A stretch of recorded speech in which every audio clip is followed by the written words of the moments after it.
Good morning বন্ধুরা, দেখো আমার ছাদের উপরে বালতির মধ্যে বেগুন গাছ। দেখো বালতির মধ্যে বেগুন উঠে গেছে। তো এখানে একটা বেগুন আসছিল, আজকে আইয়া দেখি বেগুনটা নাই, নিশ্চয় বান্দরে নিয়ে গেছে। তো আমার মেয়ে দেখো ফুল পাড়ে, এখন তুলসী পাড়ে, ফুল পাড়া শেষ। ফুলটা দেখাই কোনো না, এই যে ফুল পাড়া শেষ। আজকে আমার মেয়ে দিব ঠাকুর।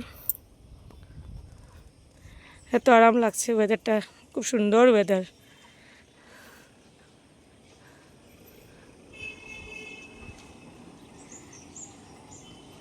দুইটা রোড একলগে দেখা যাচ্ছে, এই যে বন্ধুরা, মদনমোহন রোড আর দাসপট্টি রোড, ছাদের উপর থেকে একলগে দেখা যায়। তো তুলসী পাড়া শেষ, তো আমার মেয়ের তুলসী পাড়া শেষ। আজকে আমার মেয়ে দিব ঠাকুর। তো চলো টাটা বন্ধুরা।